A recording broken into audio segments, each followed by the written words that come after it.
Friends, आज मैं आपके साथ ये वीडियो शेयर कर रही हूँ ईद प्रिपरेशन और ईद सेलिब्रेशन की, जो कि 2 दिन पहले ही गुजरी है। मैं ये वीडियो थोड़ा देर से अपलोड कर पा रही हूँ कुछ टेक्निकल प्रॉब्लम की वजह से। तो ये 2 दिन पहले मैंने ईद से पहले की वीडियो शूट करी थी। तो मैं अब तैयारी के लिए किचन में जा रही हूँ। तो मैं आज एक दिन पहले ही ये सारी तैयारियां करके रख लेती हूँ। आज मैं यहाँ पर बना रही हूँ सोया कबाब, जो कि सोया चंक्स से मैं तैयार कर रही हूँ। और ये मैं एक दिन पहले ही बना करके इन्हें फ्रीज़र में स्टोर करके रख देने वाली हूँ, जिससे अगले दिन मुझे आसानी हो और मैं फ्रीज़र से निकाल करके इन्हें सिर्फ फ्राई कर दूँ। और बहुत आसानी हो जाती है अगर हम पहले से ये सारी तैयारियाँ करके रखें। तो हमारे यहाँ पे काफ़ी सारे फ्रेंड्स ऐसे आते हैं जो कि नॉन वेजिटेरियन नहीं होते, जिन्हें वेजिटेरियन ही खाना पसंद होता है। तो मैं ज़्यादातर खाना वेजिटेरियन बना कर रखती हूँ। और वैसे भी नॉनवेज हम दोपहर के बाद ही बनाते हैं। जो भी गोश्त के आइटम होते हैं वो मैं दोपहर के वक्त बनाती हूँ। उससे पहले जो भी हमारे फ्रेंड्स आते हैं मैं उनके सामने वेजिटेरियन ही सर्व करती हूँ। सिर्फ एक दिन पहले मैं शामी कबाब बना कर रखती हूँ। तो यहाँ पर हमारे सोया कबाब हम तैयार कर रहे हैं और बहुत आसानी से ये तैयार हो जाते हैं। आप जो भी चीज़ बनाएं पहले से तैयार करके रख लें। कई बार मैं चने भी बनाती हूँ, छोले भटूरे और काफ़ी सारी चीज़ें हम तैयार करते हैं। तो ये देखिए, इस तरह से हम तैयार करके रख लेंगे। दही भल्ले बनाना चाहें या आप चाट वगैरह तैयार करना चाहें, आप एक दिन पहले तैयार करके रख लें। तो यहाँ पर अब हम दही बड़े बना कर रखेंगे। इनको भी मैं फ्रीज़ करने वाली हूँ, फ्रीज़र में स्टोर कर दूँगी, जैसे कि मैं सोया कबाब फ्रीज़र में स्टोर करे हैं। तो ये बड़े मज़े के बनते हैं। आप इन्हें हफ़्ता भर पहले भी बना कर रख लें, जैसे आपको सहूलत हो। आप 2 दिन पहले, 4 दिन पहले, जैसे वक्त मिलता जाए बना के आप फ्रीज़र में स्टोर करती जाएँ। ये जो दही बड़े हैं, मैं अगले दिन जब मुझे ज़रूरत होगी तो मैं इन्हें फ्रीज़र से निकाल करके गर्म पानी में इन्हें डाल दूँगी। जितनी देर के लिए हम दही वगैरह में चीनी नमक डालकर फेंटते हैं, बस उतनी देर काफ़ी होगा। और इन्हें निचोड़ करके दही में ऐड कर दें। ऊपर से चटनी मसाला वगैरह बिल्कुल उसी तरह डालें जैसे आप दही भल्ले बनाते हैं। मैं डिस्क्रिप्शन में लिंक भी डाल दूँगी। जैसे कि मैं दही भल्ले बनाती हूँ। मैंने इस पे अपने चैनल पर एक रेसिपी अपलोड करी हुई है दही भल्लों की। तो आप इन्हें पहले से स्टोर करके रख सकते हैं और इन्हें इस्तेमाल कर सकते हैं। ये बिल्कुल ख़राब नहीं होते हैं। तो मैं भी इसी तरह से स्टोर करके रख लेती हूँ काफ़ी सारी चीज़ें, जिससे ईद वाले दिन बिल्कुल भाग दौड़ नहीं मचती है और बड़े आराम से काम होता है।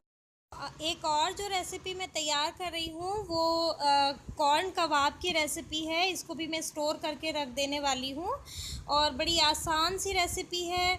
और मैं सारा सामान, जैसे मैं आपको पहले भी बता रही हूँ, कि पहले ही तैयार करके रख लें। आपकी जो भी डीप क्लीनिंग हो, जो भी आपकी क्रॉकरी वगैरह आपको निकालनी है, जो भी काम है वो एक दिन पहले करके रखें। उससे क्या होगा कि ईद वाले दिन, त्यौहार वाले दिन आपको भाग दौड़ बिल्कुल नहीं करनी पड़ेगी और बहुत आसानी से सारा काम हो जाएगा। ये मैंने यहाँ पर कबाब तैयार कर लिए हैं और इनको स्टोर करने का तरीका ये है कि मैं इन्हें सिंगल लेयर में बिछा दूँगी। जैसे एक के ऊपर एक बिछे हुए हैं, इस तरह से नहीं करना है। इन्हें सिंगल लेयर में फैला करके फ्रीज़र में स्टोर कर देना है। और इनको जब थोड़ा जम जाए 1-1.5 घंटे के बाद, तो निकाल करके इन्हें एक पॉली बैग में डालकर दोबारा फ्रीज़र में डाल दें, तो एक दूसरे पे नहीं चिपकेंगे। जब भी आपको तलना होगा बड़े आराम से आप निकालें और तलें।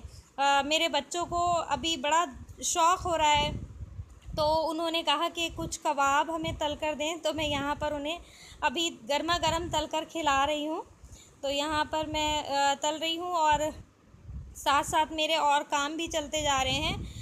जैसे कि शीर के आप मेवे वगैरह काट के रख लें। मैं भी यहाँ पर काट कर रख रही हूँ, क्योंकि सुबह में अगर आप काटने बैठेंगी तो कम से कम 2-2.5 घंटे तो आपके ऐसे ही निकल जाएंगे कि अभी बारीक बारीक काटना है, नारियल काटना है या काजू बादाम, दुनिया भर की चीज़ें होती हैं। अगर आप ईद वाले दिन लेकर बैठेंगे तो आधा दिन ऐसे ही निकल जाएगा।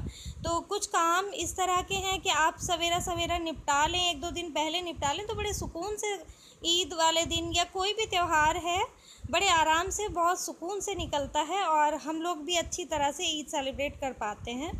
अच्छे से तैयार हो पाते हैं। नहीं तो काम में ही लगे रहेंगे तो बिल्कुल वक्त नहीं मिलता कि आप ठीक से तैयार हो जाएं या ईद सेलिब्रेट कर लें या आप आने वाले मेहमानों को देख सकें। तो ईद की तैयारियां आप पहले ही करके रखें। लहसुन अदरक का पेस्ट बना लें, प्याज वगैरह सुनहरी करके रख लें। आप उनका एक बार जमा कर एक बार रख लेंगे, प्याज वगैरह ब्राउन करके अगर डब्बे में पैक करके रख लेंगे तो बड़ी आसानी हो जाती है। झट से आप कौरमा बना रहे हैं, फ़ौरन ही तैयार हो जाता है। ज़रा भी मेहनत नहीं करनी पड़ती। छोटे छोटे काम होते हैं जो कि बड़े आसानी हो जाती है अगर हम पहले करके रखें तो पहले ही करें। और ये कबाब भी मेरे तैयार हो गए हैं और मैं बच्चों को सर्व कर देने वाली हूँ। ज़रूर बनाइएगा। मैं इंशाल्लाह रेसिपी जल्दी ही अपलोड कर दूँगी, कॉर्न कबाब की भी, और जो मैं सोया कबाब बनाए हैं वो भी आपके साथ शेयर करूँगी इंशाल्लाह। और बताइएगा कि आपको कैसे लगे हैं। और इंशाल्लाह इसी तरह मैं और वीडियोस भी अपलोड करती रहूँगी। अगर आपका साथ, आपकी दुआएं मेरे साथ रहेंगी तो बिल्कुल मेरा हौसला बनता रहेगा और मैं वीडियो अपलोड करती रहूँगी।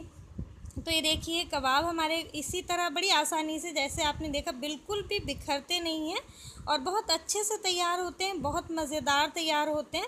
और जो भी हमारे वेजिटेरियन फ्रेंड्स आते हैं उनको भी बड़ा मज़ा आता है। इसी तरह मैं साथ साथ जो है शामी कबाब वगैरह की तैयारी करती चल रही हूँ, जिससे कि मुझे बिल्कुल प्रेशर ना पड़े सुबह में।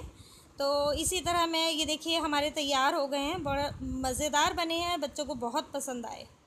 और यहाँ पर मेरी जो शामी कबाब की टिक्कियाँ हैं ये भी थोड़ी सी बना करके मैंने सामने रखी हैं, कुछ फ्रीज़र में स्टोर कर। ये ईद का दिन है, सुबह 6 बज रहे हैं सुबह के। और ये देखिए मैंने आपको पहले ही बताया है कि जो भी आपको सोफ़ा कवर, बेडशीट्स वगैरह जो भी आपको सही करना है, पर्दे वगैरह आपको सही धोकर करने, ये पहले से तैयारी करके रखें। ये देखिए शीर तैयार हो रही है और बच्चे वगैरह सब नहा धो रहे हैं, ईद की तैयारियों में लगे हैं। और यहाँ पर ये लोग नहा धो कर के और नाश्ता कर रहे हैं। इनको नमाज के लिए देर हो रही है तो फटाफट नाश्ता सर्व किया है। नाश्ते में ये बहुत हल्का सा नाश्ता ले रहे हैं क्योंकि बहुत जल्दी जल्दी नमाज के लिए हो रही है, कहीं देर ना हो जाए। तो मैंने कुछ ज़्यादा हैवी कुछ नहीं सर्व किया है। इंशाल्लाह जब ये नमाज के बाद आ जाएंगे तो उस वक्त ही मैं कुछ हैवी दूंगी, क्योंकि इनको कुर्बानी के लिए जाना होगा। तो वहाँ से लौटते वक्त बहुत देर हो जाती है। यहाँ पर मेरी बेटी भी तैयार होकर आ गई है और माशाल्लाह तीनों ही नाश्ता कर रहे हैं। और यहाँ पर मैंने कबाब वगैरह जो मैंने रात बनाए थे वो फ्राई करके दिए हैं। तो अब ये लोग नमाज के लिए निकल रहे हैं। इन लोग को ज़्यादा हैवी नाश्ता मेरे हस्बैंड को बिल्कुल पसंद नहीं आता। सवेरा सवेरा इनको अगर कहीं जाना है तो ये बहुत हल्का नाश्ता करके जाते हैं। और मेरे बेटे को बहुत शरारत सूझ रही है तो अभी ये नमाज के बाद वापस आएंगे तो इंशाल्लाह पराठे वगैरह कुछ भी बना कर दूँगी। अभी तो मैंने सिर्फ शीर और कबाब वगैरह दिए, ब्रेड और रस वगैरह, जैसे कि सामने आपने देखा ही है, चाय वगैरह। तो बहुत ज़्यादा कुछ नहीं था, बहुत थोड़ा थोड़ा सा अभी इन्होंने खाया है, क्योंकि नमाज के लिए देर ना हो जाए, वक्त पर पहुंचना ज़रूरी होता है। तो अब ये नमाज के लिए जा रहे हैं और जब तक ये वहाँ से वापस आएंगे तो इंशाल्लाह मैं भी अपना जो बाकी के काम रह गए हैं वो सब फारिग करके नहा धोकर मैं भी तैयार हो जाऊँगी। क्योंकि फिर माशाल्लाह मेहमान जो भी कोई आने वाला होगा तो उसे हम अटेंड करेंगे, तो ऐसा ना हो कि बिल्कुल गंदे से लग रहे हैं। हमें भी थोड़ा ईद मनाने का मौका मिलेगा, थोड़ा सा अच्छा लगता है, ख़ुद तैयार हों, आने वालों के साथ बैठें। तो मैं और मेरी बेटी ही उस वक्त होंगे, क्योंकि इनको आने में जो वक्त लगेगा सो लगेगा। उसके बाद कुर्बानी के लिए जाएंगे तो सारे गेस्ट को मैंने ही अटेंड करना होगा। तो कुर्बानी वाले दिन ज़्यादा घर में नहीं हो पाते हैं। अब ये नमाज से वापस आकर के मैंने पनीर के पराठे बनाए थे और अब ये कुर्बानी के लिए जा रहे हैं। तो अभी यहाँ पर मेरी बेटी देखिए किस माशाल्लाह किस तरह अपने बाबा का काम दौड़ दौड़ कर रही है। वैसे भी बेटियाँ बड़ी लाडली होती हैं अपने बाबा की, वो घड़ी भूल गए हैं और फटाफट दौड़ दौड़ कर वो काम कर रही है। बहुत लाडली है माशाल्लाह अपने बाबा की। बेटियाँ बाबा की लाडली होती ही हैं, सभी की बेटियाँ लाडली होती हैं अपने फादर्स की। तो हम लोग हर साल यहाँ ईद नहीं सेलिब्रेट करते। मैं अपने ससुराल जाती हूँ और वहीं हम अपने ख़ानदान, अपने कुनबे वालों के साथ सेलिब्रेट करते हैं और बहुत मज़ा आता है। यहाँ इतनी गैदरिंग नहीं होती। दोपहर के 2:30 बज रहे हैं। 2 बजे कुर्बानी से वापस आए थे मेरे हस्बैंड और अभी मैं फटाफट से यखनी पुलाव बना रही हूँ। मैं आज ज़्यादा ख़ास कुछ नहीं बनाने वाली हूँ क्योंकि बहुत ज़्यादा काम फैल जाता है आज के दिन। तो यहाँ पर मैं फटाफट यखनी पुलाव बनाऊँगी और दही भल्ले वगैरह तैयार हैं, साथ में कबाब वगैरह हैं, तो वही सब हम लोग खाएंगे। ज़्यादा नहीं बनाने वाली हूँ। अब फटाफट से मैं तैयार कर लेती हूँ यखनी पुलाव। ये देखिए दम आने को तैयार है। यहाँ पर ये देखिए हमारी जो यखनी पुलाव है बिल्कुल दम आ गई है और मैं डाइनिंग पर लेकर जा रही हूँ। सभी बहुत बेसब्री से इंतज़ार कर रहे हैं। देखिए दही भल्ले हैं, पापड़ और कबाब हैं। थोड़े से मैंने पापड़ रोस्ट कर रखे हैं, थोड़ी शीर है, लहसुन की चटनी, अचार वगैरह, बस यही चीज़। तो थक गए हैं आज सारे दिन काम करते करते और सब सुबह के वक्त थोड़ी मेहमानदारी भी थी और अब हम थोड़ा सा निकल रहे हैं अपने मिलने जुलने वालों से और थोड़ा बच्चों को भी बाहर जाकर अच्छा लगेगा, वो भी अपने फ्रेंड्स वगैरह से मिलेंगे। तो अभी हम शाम के वक्त थोड़ा सा जा रहे हैं मिलने के लिए और बस इसी तरह से हमने यहाँ पर ईद मनाई। वरना और वक्त जो हम ईद मनाते हैं वो अपने ससुराल में मैं जाती हूँ, वहीं हम सेलिब्रेट करते हैं। बच्चों के एग्ज़ाम होने की वजह से हम लोग इस बार यहीं पर अपने घर सेलिब्रेट कर रहे हैं, जो कि बच्चों को भी बिल्कुल पसंद नहीं आ रहा है क्योंकि उन्हें वही ख़ानदान और कुनबे में जाकर सबसे मिलना जुलना और जो उनके चाचा होते हैं, फूफो वगैरह, सब उनके साथ ही वो सेलिब्रेट करते हैं और उन्हें बहुत मज़ा आता है। तो बस यही था हमारा ईद सेलिब्रेशन। कुछ ख़ास नहीं था, लेकिन ये है कि हाँ हमने इन्जॉय किया, उतना नहीं जितना कि हम बगरे में जाकर करते हैं अपनी ससुराल में। सब लोग बहुत मज़ा आता है, ख़ानदान के साथ बैठना, मिलना जुलना, बुज़ुर्गों के साथ जो मज़ा है वो कहीं नहीं है। तो इंशाल्लाह फिर मिलेंगे अगली वीडियो में।